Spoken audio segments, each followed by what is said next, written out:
Bonjour, je m'appelle Alain Touraine, copropriétaire du Château Bayna. Château Bayna, c'est une propriété qui aura bientôt 100 ans, qui a été créée par Léonard Nebout en 1917 et que l'on a repris avec Nathalie Boyer en 2008. Donc moi, je vais vous parler un petit peu de la propriété. La propriété, c'est 13 hectares sur des sols un petit peu différents que l'on cultive en bio depuis le départ, depuis qu'on a repris, avec quelques esprits de biodynamie, parce que ça nous intéresse. Les sols sont essentiellement composés d'argilo-calcaire, argilo-limoneux, un peu d'argilo-silex sur une cuvée sur laquelle on fait une cuvée un peu spéciale, et du calcaire. Et un petit peu d'argile pour la petite parcelle de Saint-Émilion que l'on a. Moi, je vais vous parler de deux vins qui nous touchent particulièrement. Un, parce que c'est le petit nouveau, on va dire, le blanc, le Sauvignon blanc. Donc le Sauvignon blanc, il est derrière moi servir, ça c'est fait. Et alors celui-là n'est pas fait sur la propriété du Château Bayna, c'est un fermage que l'on a pris l'an dernier. Et c'était très très intéressant parce que c'est également un blanc qui est cultivé en culture biologique. Et c'est un Sauvignon sur calcaire, donc qui donne au vin une minéralité qu'ont ces Sauvignons-là, qu'on retrouve quelquefois un peu à Sancerre, aussi à Bordeaux, il ne faut pas l'oublier. Mais l'arôme du Sauvignon plus le côté très minéral donne un vin qui est assez intéressant et très sympa, qui a été doublement primé dans ce début d'année, puisque médaille d'argent à Paris, au concours de Paris, et médaille d'or au Sauvignon du Monde.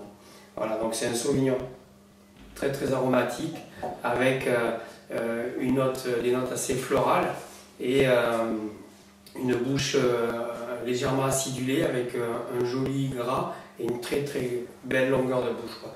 Très bien pour l'apéro, pour les huîtres, enfin tout ce là où on peut le mettre, mais aussi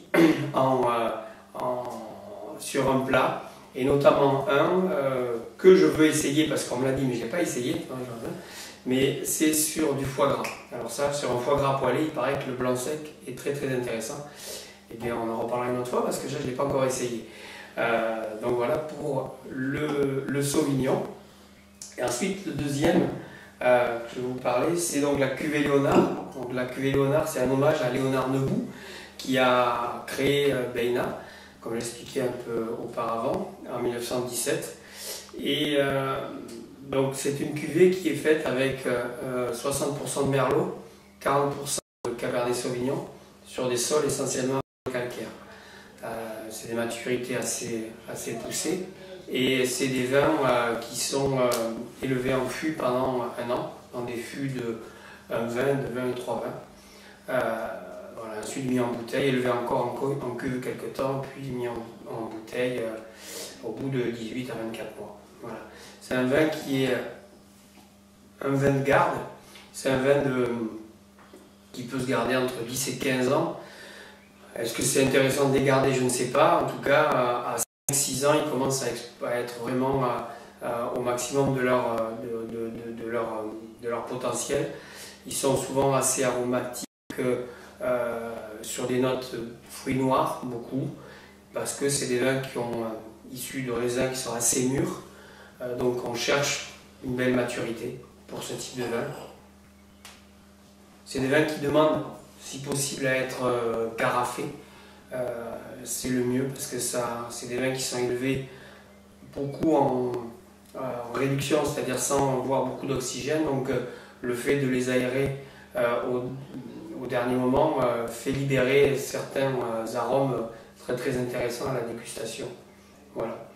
Après, un accord mévin sur ce vin-là, ça peut être tout simplement des boudins à la poêle, avec des pommes cuites et quelques pommes de terre.